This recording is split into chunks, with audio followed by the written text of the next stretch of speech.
Davies in the middle. Checks back against Carter and scores. That is atypical for the Amina Margot.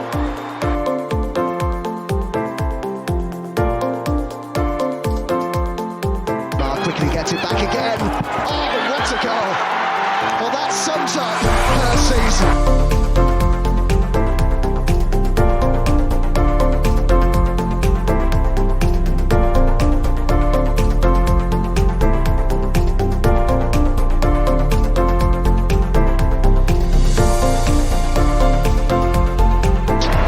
The Gunners are WSL champions. Hello everyone and welcome back to Vic Akers Wonderland Podcast. It's been a bit of an interesting week, hasn't it? And we are joined as always by Lottie. How are you? I'm all right. Work's just starting to get busy, so I'm a bit knackered, but yeah, how are you? I'm not too bad, thanks. How are you, Adam? Hola, Matt. This is Bilbao speaking. Very much enjoying the weather and the culture here, the architecture, the beauty of the city, and of course, when you come to the Basque, you must sample their cheesecakes. Lovely. And we are joined by special guests. Jamie, how are you? Very good, Matt. Can't complain at all. How are you? I'm good, thank you.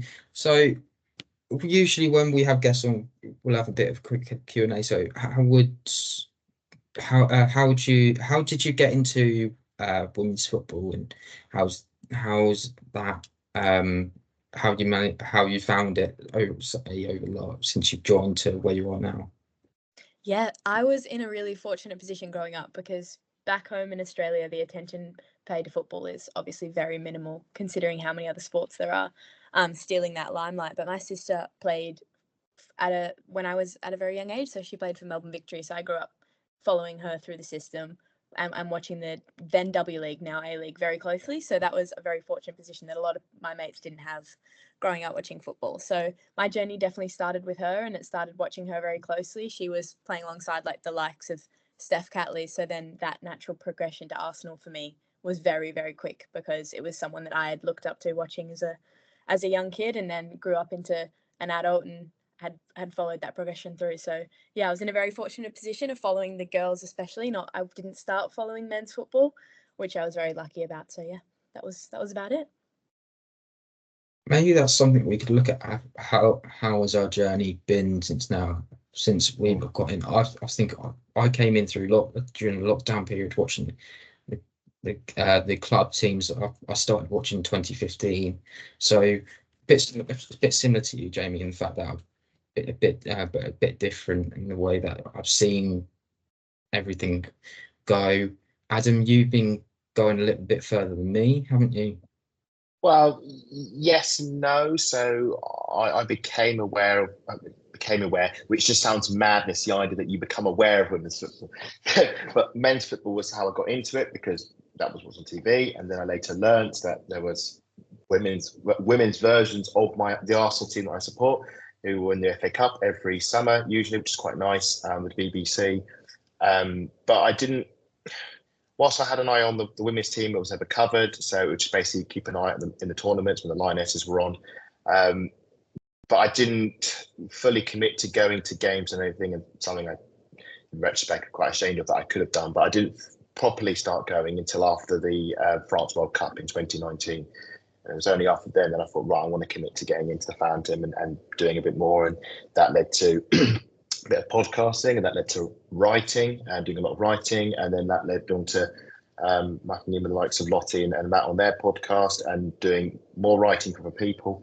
So it is kind of snowballed, but it was, yeah, I sort of followed from afar when I probably should have been a bit more in the sport and committing more to it. And it was only after the French World Cup in 2019 I was like, right, I need to pull my finger out and muck in here because I can't sit on the sidelines and for forever. Lottie, anything that comes to mind from when you started? Yeah, I've been following men's football since I was like 8, properly, like in terms of understanding, and I've been going since I was like 6. I'm now nearly 32 years old. It's like I think this was my second or third season of women's football. Came across the Arsenal women when the men had that awful start to the season. We lost to Brentford on the Friday night. Then we had City and Chelsea, and it was just, there was the shining light and very much dark and very, very, very dark times. I just never want to see a start to a season like that ever again. Just quickly go on a bit of a start question. I was thinking about, because of how the team are over in Melbourne. I don't really know much about Melbourne as a city, so I was thinking, if we all four of us were to go on a tour with, say, the Arsenal team, where would you want to go? So I had to think about this. I think they did a really good piece with Melbourne Zoo, so I was thinking that'd be a good stop for first. Jamie, where would you go, or if you were to go with a team, anywhere in Melbourne take your fancy? Oh, honestly, I grew up in Melbourne, so obviously very, very well versed. I think it's a very underrated city. When people look at Australia, it's very like Sydney. So it was nice to see them there. I would definitely say the MCG, watch some Aussie rules. I think there would be, you look at girls like Katie McCabe, obviously have connections to some of the Irish girls playing in the league. So I think that would be a cool one, because it's a fun sport. It's a jarring sport at first when you don't know a lot about it, but the MCG is an iconic stadium. So that would be loads of fun. Lottie, you've been to Australia before, haven't you? Yeah, I've been to Melbourne. I was lucky enough, actually. I missed out on tickets going to see the start of the F1 season, but I was watching the Red Arrows from the beach, which was great because the beach was empty and everyone was at the Formula One. So yeah, no, I did really enjoy it. I think, do you know what? It'd have to be the Blue Mountains in Sydney. It's just breathtaking.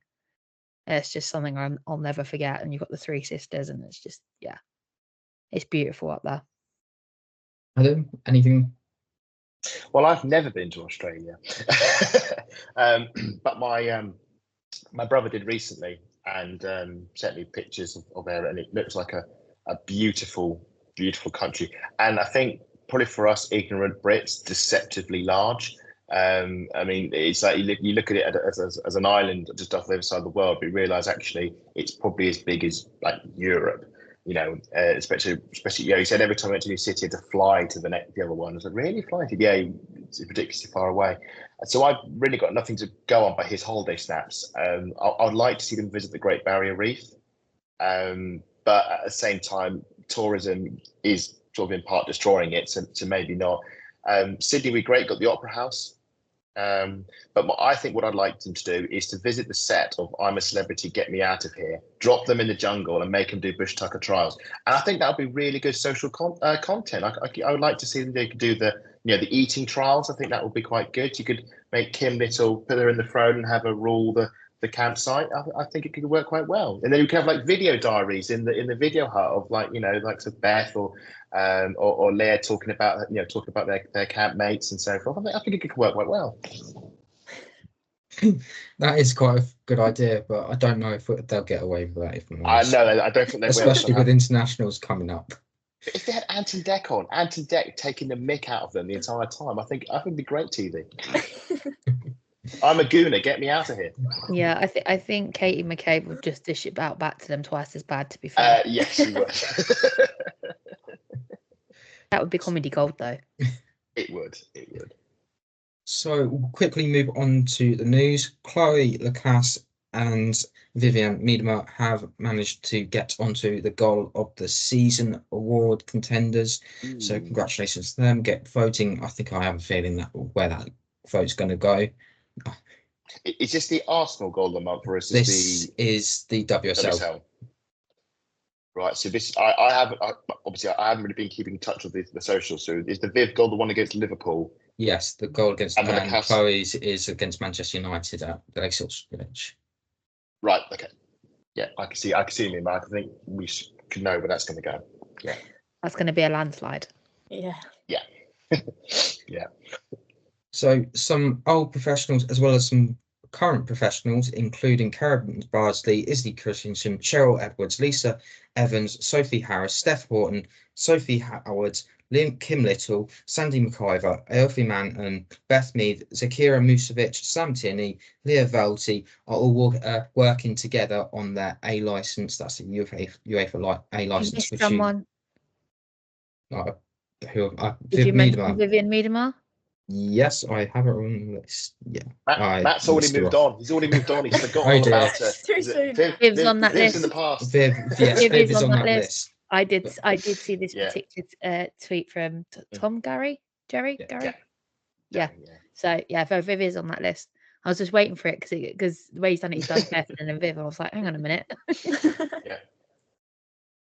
Yeah, that's Sorry, Matt. No, it's all right. That essentially that A license is able to get you to coach a WSL club at the moment. So if you really wanted to have Kim Little coach until the end of the season, she could do if she passes. Do you know what's really exciting about that? You just think about all the female managers like the WSL could have.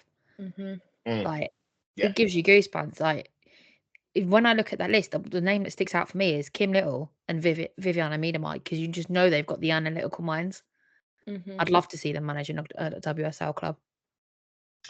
I've always found that when it comes to players, obviously it's usually like an inverted thing. Like the less high profile the player, the better the manager.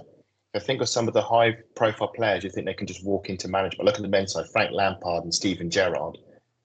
Great players, rubbish managers. Whereas someone like Arteta was quite a humble midfielder, and he's become, looks like he's going to be one of the great sort of managers ever. So I would think, looking at that list of names, I think the ones to focus on are not the Miedemars, maybe the Beckhams or the Kim Littles, but maybe some of the more understated players who could go on to have really good coaching careers.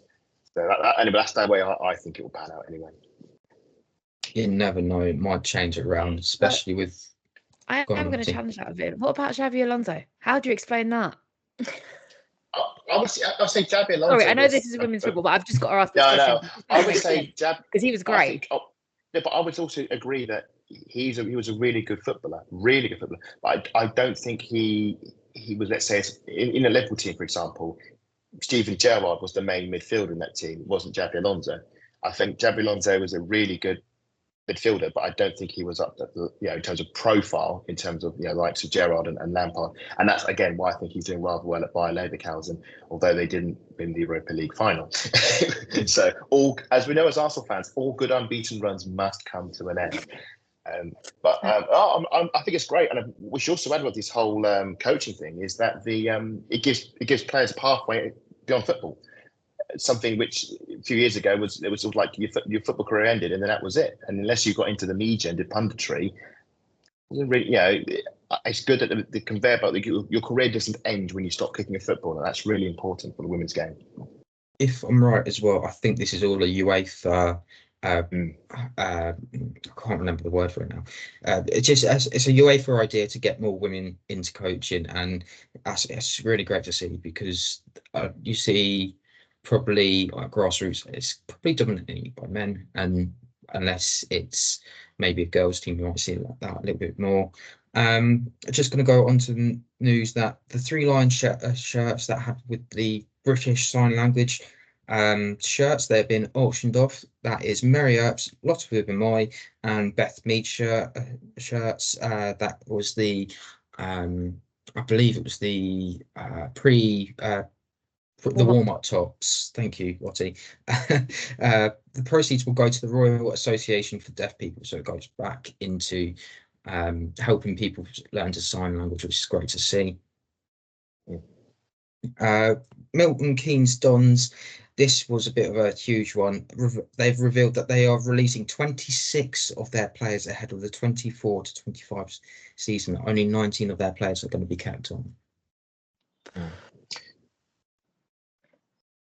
Yeah, not good. Not good. Yeah, not good. Not good at all. It has an air of a Coventry. Is it Coventry City? Was it Coventry? Coventry United. Yes. Coventry United. So Coventry United. I can't remember which way around it was. Has an air of that. The way that the sort of the team sort of being mismanaged and it's sort of falling apart. And as much as we celebrate the WSL and the Championship is doing all right, there are a lot of teams that are just disintegrating. And people's women who are playing football, their lives are gone, and then they've got to find another club somewhere. And we've got to make sure, as much as we celebrate the WSL and how great it is, and great to see the teams being successful and relatively stable financially, it's very easy to lose sight that there are a lot of other teams in the league. Well, the majority of the league, the country, should we say, where that stability just does not exist. And now we've seen. 20, was it 26 you saying that? Was it 20? 26, yeah. Yeah, 26. That is outrageous. That can't happen. And I feel sorry for the players it's come to that club. I think this is down to there's a new club I would say around the area, but Milton Keynes is a lot different to Bedford. Milton Keynes is a different part of the country altogether. It's about. We should say Milton Keynes was where the Euros were played. The stadium, okay. I mean, I went to one of the games there. It was, the stadium there. They hosted the Euros matches there. It's near where Liam Williamson comes from. It's her area, and they even hosted the England game. I think it was against Portugal just before the World Cup. And then this happened. Some legacy. I think they're looking. Some of those players are looking to move on, and the closest team to them is Real Bedford, which is they've got like a huge funding behind them and things like that. So I think they're looking to be the next Newcastle United of the women's national leagues, as it were. World Cup news. It's finally been officially announced. The World Cup will head off to, drumroll please, anyone? No? Okay. It's going to be Brazil. Brazilian. Brazil. Yes. I'm looking forward to this. I kind of predicted this as well. It's going to be, I'm looking forward to this for several reasons. Top of the fact that it's going to be lovely weather. It's an opportunity to showcase, similar to what Australia and New Zealand did, bring their leagues up to a really great standard as well. And I'm looking forward to seeing a World Cup on the South American coastline. I'm getting the content. My words are getting mixed. It is on the coastline technically. Rio is on the coast. On the South American continent for the first time, which is great to see. No, I couldn't agree more. But I think what's twice as really annoying? Who announced their retirement at the last World Cup? I was thinking the same thing. I'm Just so one annoyed. more. Play one more. Yeah, just come out of retirement just for that. I mean, what better way to end a fantastic career? It's really irritating, but I'm really excited for Hafa. She's doing brilliant things in the NWSL, and I'm sure she'll be great for Brazil when it comes around. Brazil's always been one of those teams in the international stage that you feel should have won World Cups, and they never have. I don't think they've ever won the World Cup. I do welcome to be corrected. I think they reached a few finals, and had Martha, one of the great titans of women's football, and I hope they do include her somehow in the World Cup. I don't think she'll come out of retirement for it. Is she actually fully retired, or just international retirement? International. I think so, international. Okay, so she's still back club. Well, maybe they can lure her out. But then again, you think, when is the World Cup? It's going to be what, three years from now, is it? Yeah. Yeah. No, it is too late. But I hope they do include her in somewhere. Whether it be opening ceremony, doing the pundit. I mean, if the BBC have got her on the punditry panel for all the Brazil games, I mean, that would be incredible. I mean, I'm gutted it's not in Europe, obviously, but you're absolutely right, mate. Bringing the major tournaments to places where it's never been before. Is vitally important, and best of luck to Brazil hosting it. Is there any advice that you'd like to give anyone from Brazil? Anyone? Just do what you did in the last World Cup in 2014, because that went rather well. So if we could just Control C, Control V, and just have for the football wise, it'd be great.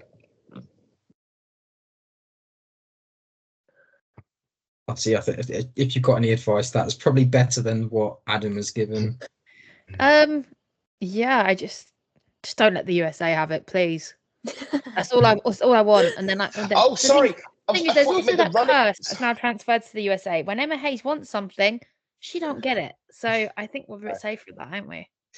Do you want to retract your statement, Adam? I thought you meant the running of the tournament. No, I thought you meant as a country, as a host nation, running the tournament, making sure it all flows properly. Adam, why do you think we all sat there in silence? Well, I was confused as well, because I couldn't remember any disasters happening. So that's what I thought. Obviously, yes, it didn't go well on the footballing front, but I mean, as a running of a of a tournament, I thought the 2014 one was quite a good one.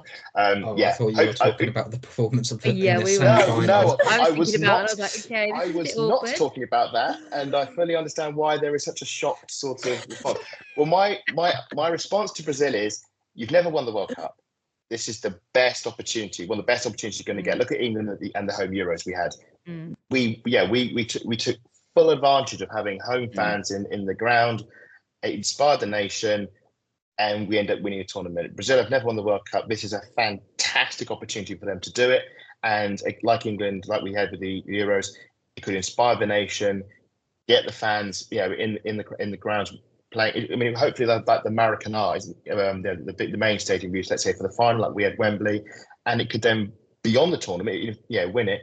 The big thing is the legacy beyond the tournament, which is kicking on and growing the women's leagues in Brazil. But yeah, best of luck to them. And as I said to Lottie, as long as they can stop Emma Hayes from winning the World Cup with the USA, that would be absolutely fantastic. And do it for Martha. If not for yourself, do it for Martha. Jamie, any other advice? Similar to Adam, I was just going to say, ride off that wave of the host nation. There is nothing more special. You guys saw it at the Euros. I recently saw it at the World Cup. Like, just ride off the energy that the crowd brings, and there hopefully will be a natural progression where football and those lower leagues, the top flight leagues, the grassroots leagues, they just boom afterwards. So Brazil definitely have the talent, and I think in 3 years' time as well, some of those younger players will be a lot more mature as well and ready for the big stage. So yeah, just ride off, have fun. It'll take, I feel like the water will take them with the energy. So yeah, embrace it. Solid advice all around. Quickly mention that the draw for the Champions League will be on the 5th of July. Arsenal will be in the first round. That will be the mini knockout tournament, which we were in, unfortunately, last time and got knocked out by Paris FC. Lottie's on her face just to say not again, please. Dark days. So who can we potentially get? It's Just out of still curiosity. Or not decided yet? Still not all decided yet. Still waiting on Denmark, and it was I think Austria to finish their leagues. Denmark finishes in July, oddly enough. To know for definite. Actually, Austria's league finishes this weekend, so we'll know for definite who will be taken on in the Austrian league. The game. So just so we know, just about the time it's going to be, the men's Euros. In the middle of the men's Euros, we're going to have a general election over in England, and then the day after the general election, we then find out if who we're drawn against in this Champions League qualification group. It's going to be a stressful few days. Yeah, then we're going into the Olympics, which to see, hope and pray that girls come back injury free. Hold your thoughts on that because there's news on that. Dear. No. Reeling back, the 4th of September is the game. Will be the first game of the knockout, and then the final in brackets is going to be a couple of days later on the 7th. We will also be heading over to the US on a tour, playing Washington Spirits and Chelsea. I still don't understand why we do it. I think why teams go over and play each other in another country. I think it's mainly just for get that audience up there. But it's also considerations for the fans that don't get to come to games. I'm not a fan of sending them out there, but I also get why, because there's a lot of fans that do travel in. A few good friends of ours, like from the Netherlands, and there's people who travel over from the US that do come to watch them. So for them to be over there, it does promote the WSL against some of the top flights in the NWSL, because there's always that argument, which league is better. Well, we will find out when we take on Washington Spirit. On top of that, the matches I don't know which match is going to be first, but on the 19th of August, we will see one. I think it's the game against Chelsea, and that will be 9 days after the Olympics. So even more chaos for the players coming back. Yeah, scheduling is crazy, especially with the major tournaments. I think there was a bit of breathing room when Great Britain didn't qualify, and then we all remembered that the Euro qualifiers were taking up just as much of their time over the summer. So I think there's a lot of travelling, especially on Arsenal's side, and it'll be interesting to see how much focus is placed on those friendlies versus those Champions League qualifiers, which are non-arguably very much more important. Do you think we might see some of what might happen with this fixture, where we might see the youngsters a little bit more? I definitely think so. That Washington Spirit game and that Chelsea game especially is definitely an opportunity to just play the young talent, give them a go, especially when you have a lot of things to focus on as it comes Champions League time, and then not long after the WSL's back in action. So we saw what they could do. Might as well just give them a little bit more time. Adam, the US tour over against Washington Spirit. I think, like I mentioned this earlier, it's the idea. It gives the people because Arsenal fans aren't just from London. They are global. And it certainly gives. I think Arsenal got a pretty strong contingent of fans over in the States. I know a few of them, and it gives them a chance to see the Arsenal play in their country, which is nice. It means we get great social media content. We all saw the Melbourne Zoo video in Australia. We'll get similar content in America, which is going to be good fun. I think for them, it's almost like, I think with these friendly matches, see it less as a game of football, and it's more like a summer holiday. There are no stakes in these games. It is not about winning. It doesn't. Obviously, you want to win, but it's not like with the and I use inverted commas pre-season we had last season, which was win these games or we're in major trouble. And we all saw the major trouble we had. And this one, it's play these games, have a bit of fun. It doesn't matter. Just try not to injure yourself, obviously. But I don't think, like, the game, I think, is it Chelsea we play, is it? And Washington Spirit. Well, the Chelsea game probably might get a bit heated given the rivalry, but it shouldn't be anything like a Chelsea games instead of Conti Cup final with WSL. Is that a worry, though? Is the fact that the fixture list isn't going to be even out yet, and potentially you could, on the first day of the season, be playing Chelsea either home or away, and then you look at that and go, why are we having this fixture when we could have been playing another NWSL side instead? Well, we did have that a while back, didn't we? We had a friendly, I think it was the Mind series, and we had a friendly against Chelsea at Emirates Stadium, and then a few weeks later we played Chelsea at Emirates Stadium again, and thankfully won both those matches. But in that friendly, we actually lost Jordan Nobbs to an injury, and it meant her start to the season was disrupted. That is the only thing about these friendlies. As great as they are with publicity and branding, and it should say it's great that we're actually giving the women's team proper pre-seasons like the men. Again, it's all about one club mentality, but you don't want them to pick up silly injuries. And yeah, I can see it both sides. It would be nice if, let's say, they just had the entire summer off and just said, yeah, go off to Ibiza or the Maldives or sunny Spain. It's quite nice in the Bilbao. Can certainly vouch for it. I think it's something you want a bit of football just to keep it ticking over and keeping fresh. I could think of far worse things to do, like play a full-blown major tournament, like, I don't know, the Olympics. I think we will be, our squad at least, I think we should be all right with it. So that's the end of the news, and just going to go on to the A-League All-Stars just for a second, because there was the issue that Joe Montemuro, who's just left Juventus now, had gone on to be appointed as the All-Star coach, and this was a bit of an issue, I think, for a lot of people. Jamie, what was your reaction to Joe being announced? I think immediately as soon as I saw the news, I was very quite taken aback. This is random. And then obviously that sentiment comes in, being an ex-Arsenal manager. Although, anyway, we won't talk too much about that. But I think it was more attracting a very big, like, advertisement marketing ploy. You've got, Jonas, you've got Joe. However, there's so many good managers, especially female managers, in the A-League right now. You've got the likes of Cat Smith, players like that. And I think the announcement itself was a lot of the issue, the way they had introduced those contingents of us. They had the assistants, they had Melissa Maisels, and it was almost like they had the honor of playing with Joe. And I think it's right in the fact that he's managed some big clubs, and it's nice to see him to come over and obviously play in front of not only, Australia, his country, but also his old club. But I think there was a little bit of issues there, whereas it's not like there's not lack of talent in the A-League, especially with female managers or just managers in general, that if it's an all-stars team, it's the best of the league, you might as well get the best manager of the league, just depending if that's a female or a male. It shouldn't really matter, but yeah, I did think that was an interesting decision as a whole.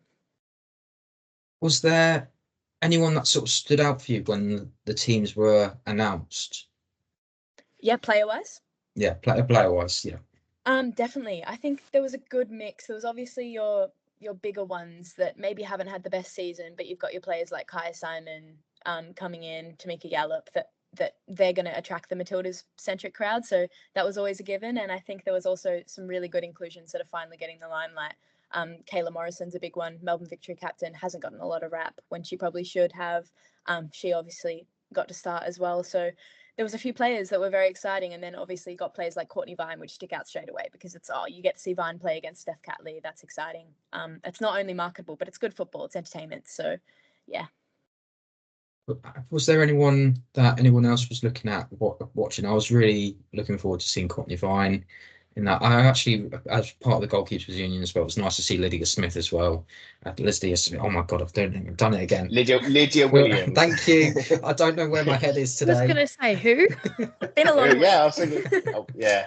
But Have you had a long week, mate? I have no idea where my head is at the moment. Ex-Gooner Lydia Williams, we should add as well. Smith. Formerly of our parish. Yes, I was very. Yeah, was there anyone else that caught anyone else's eye apart from Lydia Williams?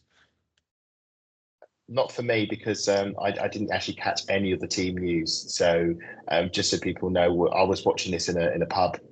We had we were huddled around a laptop watching it on a stream, and it took us so long to get the stream up and running. I think they either just kicked off or they just flashed up the Arsenal team. So I had no idea. All I knew was that Lydia Williams was playing. I didn't know any of the other players. And to be honest, even though I've seen the names, I probably wouldn't have known who they were. I'm really sorry, A-League fans, but the only Aussies I know are the ones who either play for us or have played in, say, the WSL.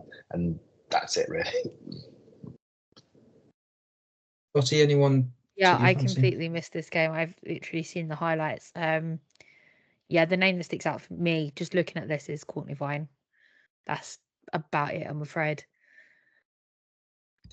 We'll go on to the Arsenal team that started this game. So for the first time, and first and only, shall we say, Sarah Bouhaddi in goal. Katie McCabe, Katie Reid and Steph Catley all playing as centre-backs. This is all taken from Arsenal's website, so this might be completely wrong. Caitlin Ford, Cara Cooney-Cross, Kim Little and Vivian Leah all in the midfield, with Katrina Kuhl and Victoria Pelova as the attacking midfielders, and then Alessio Russo as the forward. What did you make of that starting 11? It was an odd one because it's sort of you wouldn't fill that lineup in the WSL, if I had to put it politely. It's a hodgepodge mishmash of squad players who haven't played that much, youth players, which we're really excited to see, but have hardly played at all, with a slight sprinkling of a few of the first teamers who actually came along for the trip. Remember, a lot of our races are back home at London Colney or have since left the club. So it was hard to sort of gauge what this team. I mean, we didn't even know what the formation it was playing. People were saying back three. I think it actually became back four, but I think you had Steph Catley as one of the centre backs. So it was sort of a cobble together, go out there and have some fun sort of thing. And to be fair, we said we're friendly. There's no stakes.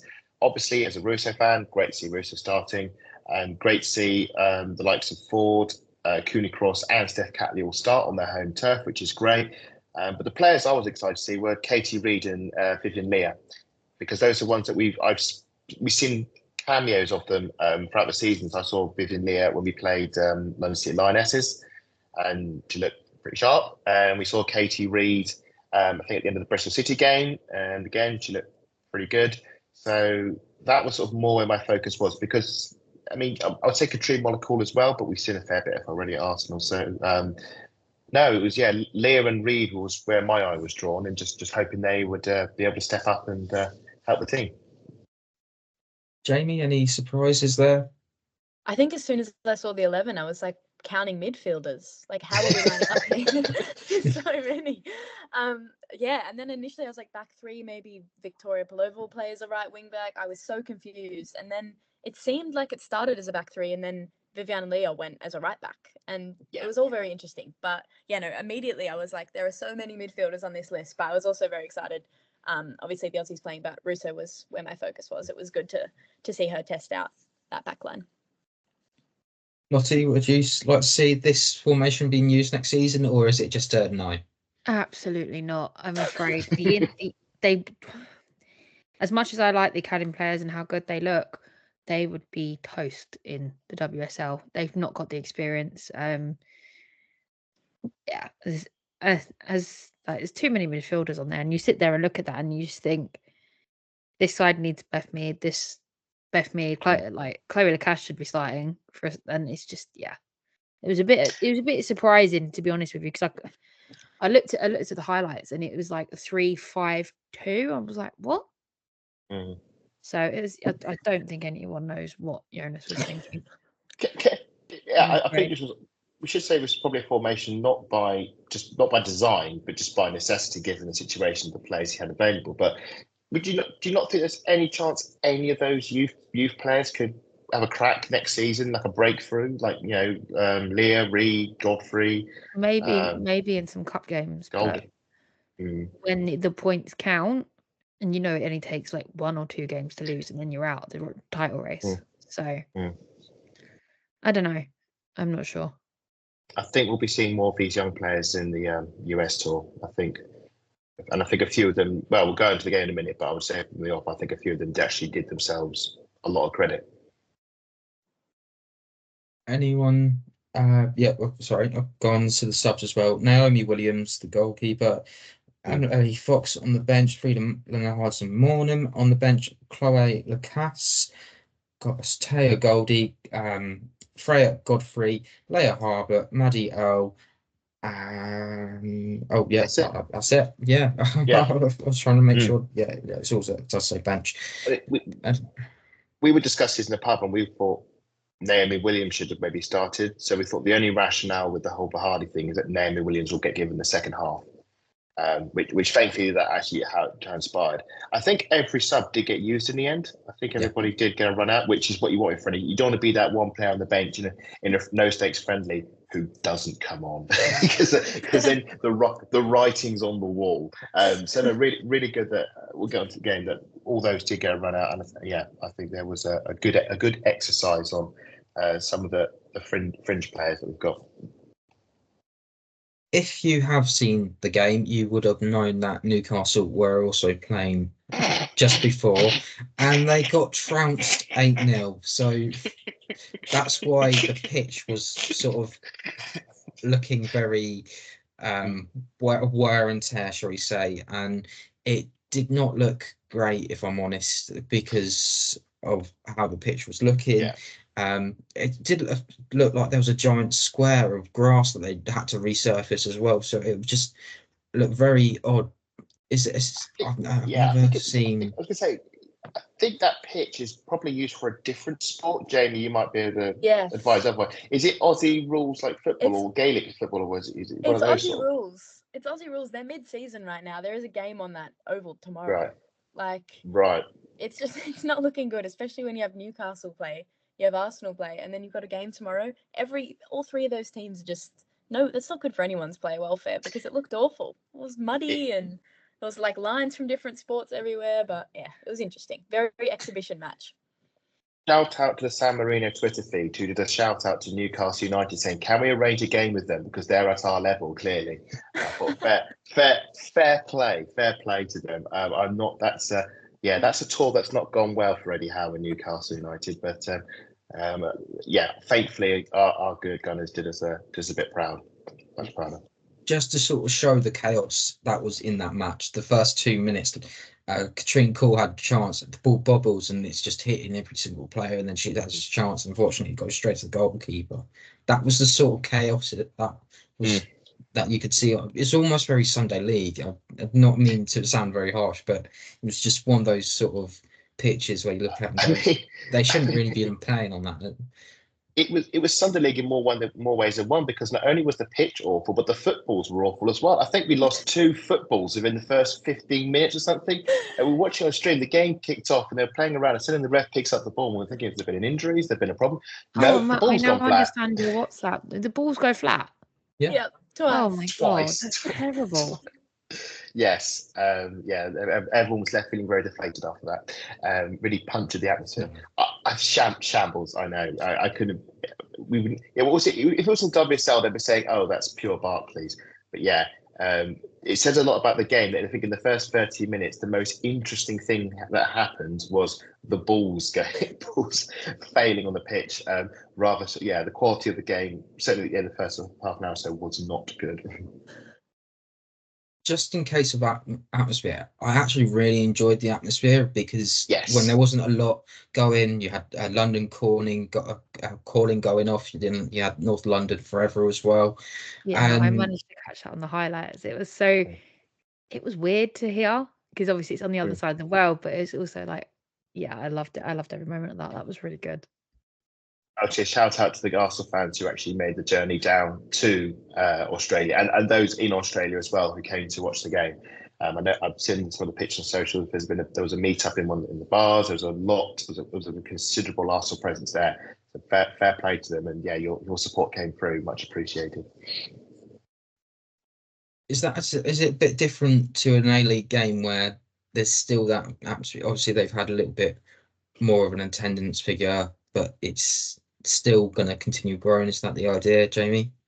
Yeah, definitely. I think the A-League attendance-wise this year has gone crazy because of the World Cup. Like, there's been far more ticket sales, a lot more people attending games, but the atmosphere is just nowhere near it.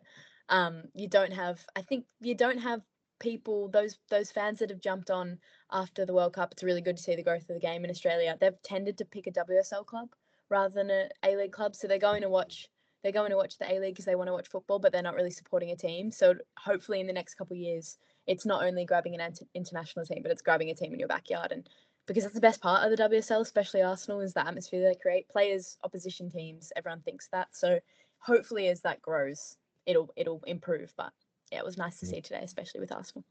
Is that one of the problems as well, is with the league being a little bit semi-professional? Being semi-professional. I think the commentator mentioned that. I think it was Harding. She works with people with special needs, and when she got the call up, she was working with them, and it was Valentine's Day, so she got a little bit of a celebration through that way. Is that still the case, or is that going to be looking to turn professional? Yeah, I think there's definitely a few at the top of the table that are professional. A lot of the clubs, I think Melbourne Victory, Melbourne City, Sydney FC, obviously moving towards having a fully professional squad. But there's acres of movement to be done, especially in the A-League. And I don't think, as much as I would like to say that it would, I don't think any of that change would be occurring without the World Cup, which is a good thing because you always need a catalyst. But I think hopefully as the game grows, there's more reception, there's more people showing up, because that's how we get the players. There needs to be resources, there needs to be, investment, and fan support definitely helps to drive that. So hopefully that adds, and I definitely know that that's going in that direction. It just, hopefully the velocity is a lot quicker than we can imagine. We'll go on to the 39th minute when the only goal of the game come. Vivian Leah, great cross into the box, and who's on the head of it? Adam, Alessia Russo. Yeah. I didn't see the goal. I didn't see it. The problem, well, we did see the goal. The problem is about halfway through the first half. So we were having to stream the game in the pub. The pub didn't have Wi-Fi, and so we had to do it on a hotspot. And unfortunately, for about the second quarter of the game, so I'd say about like 20 to 25 towards the end of the half, the first quarter was fine, and then it suddenly went into extreme buffering mode. So you had about 5 seconds of action, and then about maybe 5 seconds of freeze, and then 5 seconds of, and it just, so then we'd see the cross, we'd see the head, and then it would like freeze, and then we'd wait, and so unfortunately when all the stuff happened. We did see on the highlights, it's a really good cross from Vivian Leah, really, really good. This is what I say about the youngsters coming through, really shone on that right side. And the header from Russo, we've not seen enough of this from Russo, getting on the end of crosses and using her head, because she's good in the air. We know she's got 3 headers against us from Manchester United before she came here. We know she's good in the air. Really well taken header back across the keeper. Inside the far post, and it's a game that needed that, because it wasn't a fluent game. It was as mucky and muddy and messy as the pitch itself, and just it was a shining moment of quality. So yeah, hats off to Vivian Leah. And that's a good sign that she's able to do things like that. Hopefully, we'll see more of that either in an Arsenal shirt or out on loan next season. And Cool. great to see Russo on the goals. She's in form now. It's just unfortunate the season's over, but she's in form now. She's rattling him in for fun. That does mean we'll qualify for Euros. Well, yeah, but I remember someone on Twitter was always saying, right, Russo for Golden Boot next season. Clearly, she's on form. Just carry us forward into next season, and we'll be fine. Lottie, just on the delivery itself, I know Adam's touched on it a little bit. Do you think she might become a bit of a? She might, depending on how it goes with the pre-season, she might be looking at staying in the squad and not going out on loan. Do you know what? I think a loan in the Championship might do her some good if she's crossing in like that. Some experience, some good. Don't think she'll get the minutes sitting on the Arsenal bench. I'll be honest with you, because let's be honest, Jonas has his favourites that are more or less guaranteed to start every game. Jane, just thoughts in general of the goal? Yeah, I thought that Alessia Russo finish. I think she is an unbelievable player. Probably one of my favourite footballers to watch, but I think we haven't seen enough of that just out and out striker goals. She's doing everything everywhere else and she's still finishing, but it's good to see her it's a classic textbook 9 finish, so it's good to see that because I think we forget how young she is as well. She's not even close to her prime, so hopefully that carries across. Do love when she's in the box because she just becomes this goal scoring machine, the real definition of fox in the box. It just frustrates me, but when she's up top, there has been a couple of times this season she's had to come into the midfield and then there's no one on the end of the box. So ideally you need to have a Beth Mead in that box to sort of fill that void when she's not there. 45 minutes. There was a standing ovation for Lydia Williams as she was subbed off for Jada Whiteman. I believe that she is retired. She's internationally retiring, but I'm not too sure if she's retiring altogether. Is that not the case, Jamie? I believe it's just international retirement. Okay. So just Lydia Williams has only played 11 times for Arsenal as well. So that it was quite nice to see her get a standing ovation in the end, wasn't it? Yeah, great. Sorry, I just got a message. Great, yeah, Lydia Williams. Great to see a standing ovation. Legend of the Australian national team, and should say had 2 great years at Arsenal. Unfortunately, one of them was a lockdown season, so we couldn't see her play. And then she played a handful of games I think it was in Jonas's first season. But yeah, a legend of the game. And I think when she came to the club, really helped Manu up her game as well. We've seen a lot of goalkeepers come into Arsenal, and every time they've come in, Manu has improved. And I think Lydia Williams was one of those, an experienced head who sort of pushed Manu to be a better version of herself, the better keeper that we know she can be. So yeah, obviously, sadly, Lydia couldn't stay with us, but she's now retiring from international stage. And best of luck for what's left of her career. Lottie, you watched her through the Disney Plus Matildas series. How did you find her in the series and then seeing her come off from the bench? Was that something that you quite enjoyed? A little bit of a standing ovation for her, especially with her origin story. Do you know what? I'm kind of glad she got the standing ovation. She deserves it from the career that she's had and, well, obviously her time at Arsenal. I'm just trying to think. Sorry, I only watch the highlights of this, so I'm not 100% sure how to answer this. Yeah, no, the Aussies love their Matildas, and I don't know how to answer this, Matt. I'm sorry, I can't do it. No, okay. If anyone else wants to chime in with how she's been through has anyone else seen the documentary or not? No. I'm afraid I haven't. I'm not one for football documentaries, sadly. So no. But I think I get what Lottie means. The fans, the support the Matildas have is incredible in Australia. And I know we're all passionate Lioness. Well, I can't speak for Jamie, but the rest of us are obviously very passionate Lioness fans. But I think maybe we look maybe too often at our own herd and maybe don't appreciate how other countries are supported. I look at the USA, the support that they have, and it helps that they win nearly every game. Hopefully that will change now Emma Hayes is there. But the Matildas, obviously there's a whole full documentary about it. The Matildas and all that. I think, great support. And that's also, we should say, that's one of the reasons why the World Cup in Australia was such and New Zealand, we should say as well, why it was such a roaring success, because of the fans. And now those fans are hopefully now becoming, as you were saying, Jamie, A-League fans as well. And hopefully that can then trickle through into proper club support and what we were talking about earlier with the atmosphere. So, I think it's a fan base that maybe we don't see enough of, because we don't maybe see enough of Australian football Matildas sort of play. But I think we're starting to see more of it now, and the world's a bit richer for it. So we did see some half-time substitutions. Emily Fox comes on, Chloe Lacasse comes on, Taya Goldie and Frida Lynn Hartman-Morner. Off comes Vivian Leah, Victoria Pelova, Steph Catley and Alessia Russo. I was really surprised the fact that Steph Catley came off, if I'm honest. If you're looking at a centre-back, you'd probably say Katie McCabe. Not playing centre-back would probably be ideal. Yeah, I was surprised by that as well, especially because McCabe's got Euros qualifiers in less than 7 days, and obviously Steph, the Aussies have a little bit more of a break. They've obviously got that China game, but stakes are not as high. So I was baffled by that as well, to be fair. But what can you do?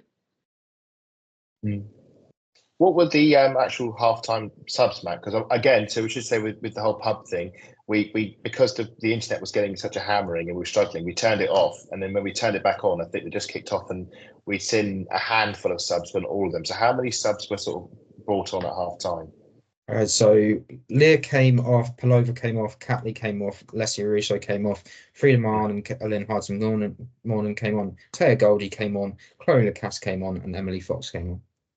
So Fox went to right back, and then you had who else? Taya Goldie came into defence. Yeah, and I imagine Chloe Lacasse would have been attempting to play up top with Frida Mahon. Right. Okay. I mean, who was it that came on for Catley? Taya Goldie. Well, I mean, in that sense, it does make a bit more sense. Taya Goldie, I know, is a player everyone has rated extremely highly. And it's only the fact that she's done 2 ACLs in 2 years. I mean, that's just horrific luck. We're only now seeing. Well, we wouldn't have known without Rob Holding leaking it all. Well, I mean, we knew that. Well, yes, but we knew it was going to come out in the wash anyway. It was always going to. You can't keep ACLs a secret. No, I remember. No. I don't think the club was happy with that. No, unfortunately, there have been plenty more footballers on the men's side who've continued to leak stuff to the press, but we'll leave that for another day. I was lucky enough to meet Taya Goldie the Liverpool game at the start of the season. She was doing some signings and photos and stuff, and obviously she was at that point just on the early stages of her second ACL recovery, and she seemed in positive mood, and it's great to see that. Great to see her now back on the pitch and playing again and playing for the Arsenal. I've said before, people rate her so high. I've heard people refer to her as like a Leah Williamson sort of 2.0. So she needs minutes like this, and this was the perfect game to do it. She's been on the bench for the last few games in WSL, didn't get on, sadly. But this was a perfect opportunity to bring her on and give her 45 minutes in the central defence. I know we were sort of saying about youth players, could they break in this season? Taya Goldie, I think a lot of people will think if she can get match sharpness, will be with a shout. And I was talking to somebody during the game about ACL injuries, and one of the things they say about them is the younger you are, the better chance you have of a recovery. And so players like Lavine Reuter, players like Taya Goldie, they may ride off the back of this ACL and sort of be okay, and whereas players deeper into a career, someone like Vivian Miedemar, has an ACL and has since had setbacks. I think of Jordan Nobbs, had her ACL, struggled afterwards, sort of going sharpness. Taya Goldie's got a chance to get back on track of her career, and she got 45 minutes in the second half, and I think did all right. So fair play to her. Hopefully we see more of her in the US tour. the only issue on that is that, again, going back to Marlon Goot, got an ACL injury, and she retired at the age of 22. Yeah, that's the flip side. Is if you've got to be able to. Well, she fell out of love with the sport, and if you're not loving the sport, there's no point playing it. There's no point playing it, because if your heart's not in it, you're not going to be able to truly express yourself. And that's fine. That happens to people. Lucky for us, it looks like Tear Goldie still loves the sport, and we're very happy to have her on our side. Unfortunately, I don't have much action. I've just written down all the subs that have come on. Because nothing's happened. Nothing happened in the second half apart from a few. Oh, we should actually say Naomi Williams came on and did make a save. That was going to come on after I've done the subs. Right, okay, fair enough. Yeah. But yeah, Naomi Williams came on for Sarah Buhali, Leah Harbert came on for Cara Quinn Cross, Freya Godfrey comes on for Caitlin Ford, Maddie L comes on for Katrina Cool. Again, some of these were, you didn't get to see as much minutes of. I would like to have seen a bit more of both Maddie L and Freya Godfrey. I've seen quite a lot of Leah Harbert. If you haven't been able to see her, you can go, if you're in the UK, you can go back and watch the under-17 Euros, because she scored a pelter of a goal against I forget who they played second, against Sweden, first game of the tournament. There's always, it was great to see them all get minutes, but was there anyone that sort of stood out for you in that second half at all? I would say throughout the entire 90, Katie Reid I thought was phenomenal. I thought she was phenomenal, and I think it's a different situation. She's playing against, a team. Let's be honest, like the talent, the level isn't as high, but I think it was just the composure that she showed. She didn't look like she was rushed. She didn't look like she was stressed. I thought she was unbelievable. And then I thought when Freya Godfrey came on as well, she was a real presence. She did a lot of running as soon as she came on. But Katie Reid, I would say, was probably Arsenal's strongest player throughout the 90. I thought she was brilliant. She was voted player of the match. Pardon? She was voted player of the match, Katie Reid, and rightly so. There was one moment where she sort of went through her. She unleashed her in at Tony Adams. I think this the best way I could go for it is she ran as far forward as possible. I quite enjoy when their centre backs do that, because it's almost like it's not a case of them getting bored. It's more of a case of, I just want to do something, and I might do something crazy and score from there. And it's always fun, but it's not fun if you then got a counter attack. But at least you have players like Kim Little and Cara Cooney Cross who can cut those balls out. But it's fantastic. It was fantastic to see some of those youngsters be so brave and daring. I don't think you'd see enough of that with some of the younger players. Was there any sort of standouts from you? I think you've already done Naomi Williams. We'll get onto that in a bit, but I can only echo what Jamie said. Katie Reid. I caught it on the live text because, again, when the feed kept dropping out, but I believe she made like a really good I think it was a defensive block. Mm-hmm. And was it the first half? Was it right in the first half? And then I think it was late in the first. Late in the first half, and Bahadi made the save. So this is someone we've had around for a while. She was at Watford on loan, yes, I think, and did actually play against us at Meadow Park. And then she was one that came on against Bristol City right at the end and looked perfectly fine. I think she's got a chance. She's got a chance of breaking in. She's got the height advantage as well, I think, as well. She's certainly got a chance to maybe stake a claim. Obviously, Amanda Illistead's out. We wish the best of luck to her. We don't have Yambiti anymore. Leah, Lotta and Kadina at the moment. So you could make the case for a fourth centre-back. I don't know, that maybe there is something for Katie Reid. Do you think maybe some of those if you get to like a dead rubber Champions League game, some of those FA Cup games, or if, heaven forbid, we end up in the Conti Cup group stage again, there might be something there for Katie Reid. Certainly, she did herself justice on the night, and we'll see how she does on this American tour. I've no doubt she'll get some games, maybe start the games as well, and see how she does. Lottie, any stand-up performers? No. You're talking. I can't watch the game. I can't give you that answer. Just on the highlights though, you can get a sort of hint on that. Though, I didn't have a chance to watch all of them. I literally watched the goal, and that was it.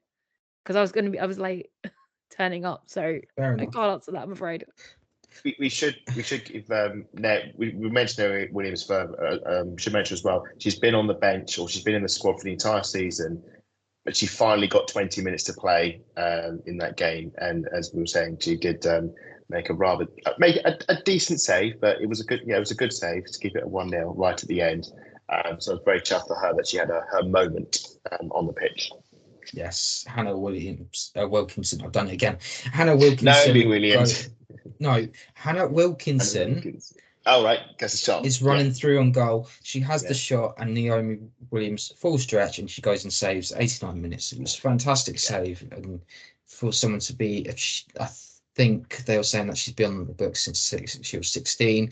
That's when she's been carrying on, so she knows she's been waiting to bide her chance and to have that chance and opportunity just to make that all-important save, although it's nothing sort of game at the end of the season. It's fantastic that you're that alert at that moment in time. So yeah, well done to Naomi Williams. Anyone else got anything to say? No. Well, I think that's all from us tonight. Just before we go, where can people find you, Adam? You can find me at Adam Salter4, where I am going to be disguising myself as a Barcelona fan for the final tomorrow. So I'll be taking plenty of pictures and keeping updated on the Barcelona front. But it's only temporary, I promise. But next time you see him in the pod, I will be a repatriated, an Arsenal fan. I will become one of you again. Oh God, I don't have to throw any holy water at you then. No. I this is a what they call like a secondment. I am seconded to Barcelona, but I will return. To be fair, I don't think you have a choice. No, I don't. I really don't. It was either this or I'm walking back to England. But I should also say, if to prove my loyalty to Arsenal, if you want to follow watch some old Arsenal clips from past WSL seasons, or Conti Cup games, FA Cup games, do give the Arsenal Women Archive a follow. That's at the AW Archive. Plenty of clips coming out through this month and the months of June and July. So do give a follow and keep an eye out for that for some Arsenal matches you may never have seen before. Lottie, where can the lovely people find you? You can find me on Twitter and Instagram at Lottie_AWFC. Jamie, where can people find you? Twitter and Instagram, same deal, at Jamie Spangher, nice and simple. You can follow the pod at VAW Pod, or you can follow me at MattLR28. That is all from us tonight. Enjoy your weekend or week, wherever you are. That's all from us now, and come on, you goons.